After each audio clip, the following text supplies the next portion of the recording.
Defy Bloods, Defy Bloods on Netflix.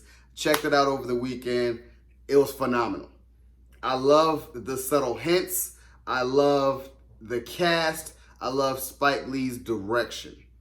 It's about, I really thought that it was going to be more Vietnam War-esque, like it was going to be a war movie, Vietnam, but it's not. The direction that Spike Lee took on this, it's very Spike Lee-esque. It's a Spike Lee joint. You love Spike Lee, and the cast.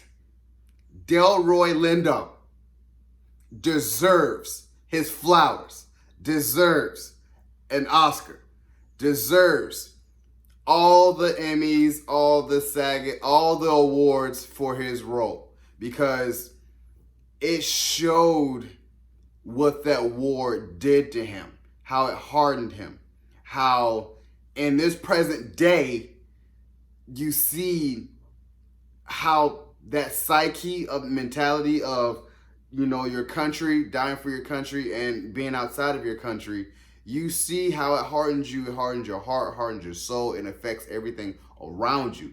And that message couldn't be so relevant today. Spike Lee made this movie probably last year, not knowing that you're going to have these BLM protests, these riots, everything that's going on. See how relevant that is, and seeing that this topic is going to remain relevant because no one is, in high places are bringing it to the table, bringing it to the forefront, really sitting down and having that uncomfortable talk about racism and how it needs to be fixed.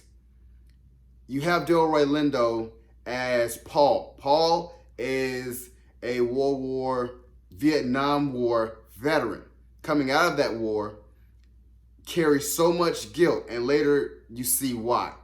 That he couldn't stand, like he's very racist, he's wearing a MAGA hat, and it's just the fact that he can't stand being around any other race, because it's, especially like I said, outside of America, because it was just like, I died for this country. Look at all the things that I did for this country. Look at all the things that I had to go through for my country. And it messed him up, from his family, where he even blames his son for his wife's death, giving birth to their son. He's always had a hatred for his son, but still taught his son.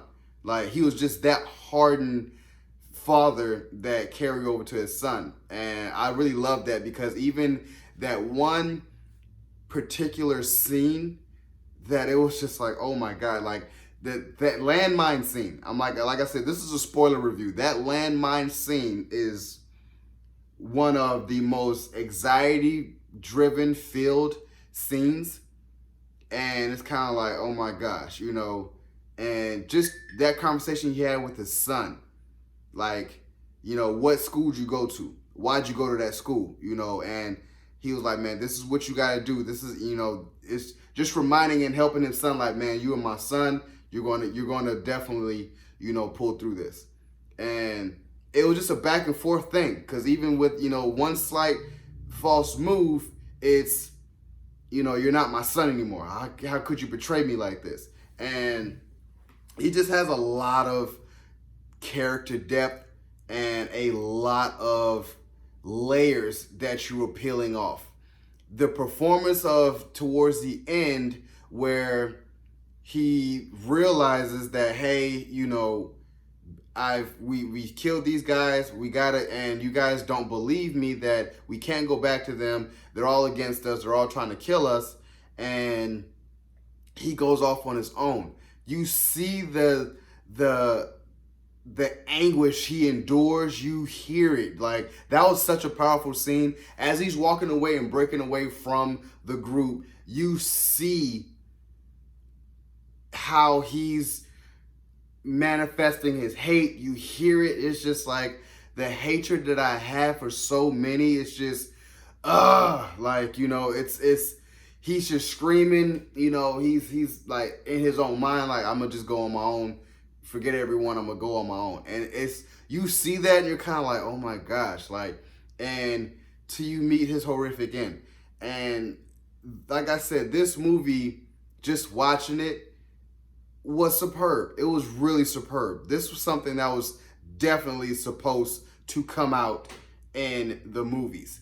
And the only gripe I had about this was that when they did callbacks to where they were in the Vietnam War, they didn't, along with Chadwick Boseman. Chadwick Boseman was the only young guy in the Vietnam War, and they were all old. Like, they were all old, and I felt like you could have hired younger actors to be in, with Chadwick Boseman in that Vietnam War instead of being Delroy Lindo and all the same characters back then. Like, this is what they were doing back then, and versus, how they are now. I'm like, oh, you should have did that character difference where it's like, this is the young Paul. This is everyone young at that time, So that's why I'm telling myself, I'm like, it was good though. Like I said, I'm like, I can't get over how good this was.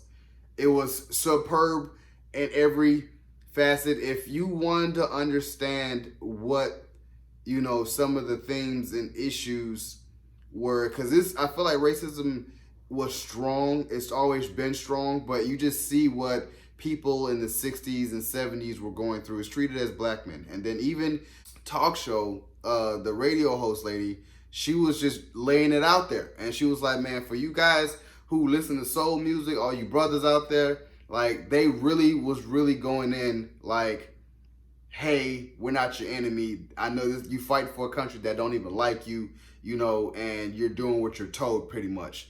And they're putting you guys on the front lines first because they want to see you guys get killed. So, it was basically, she was, understanding, hey, black men, you're not our enemy. But you're still going to have, this is still a war though, but you're not our enemy. We're just letting you know that. So I hope you guys feel the same way. And it was like that. And then until you get to that scene where Delroy Lindo and the guy is coming up to him trying to sell him a chicken, and he's just like, no. And then the guy gets so frustrated with him that he goes off on him. Hey, you killed my mom, you killed my dad, I hate you, you're going to die. And I was kind of like, man, like, so you see that underlying issue of racism that people have, although they're still trying to be polite and nice to you. So you see that people don't want to have those conversations of racism. You're like, oh, I'm not a racist.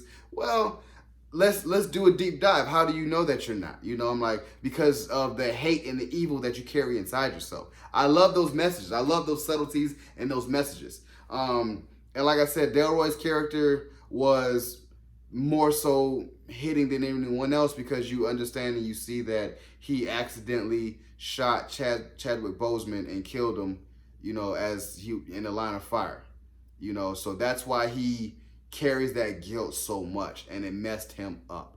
And you see that. So you kind of do feel bad that this is really what happened, because especially it hit home when he was like, yeah, I see Stormy Norman's ghost all the time, and I'm kind of like, man, like, yeah, and they're all saying, man, you need to talk to somebody. No, I ain't no punk, I ain't no pussy. I'm like, I'm not talking to anyone. So you see those dynamics of, this is really what's wrong with people.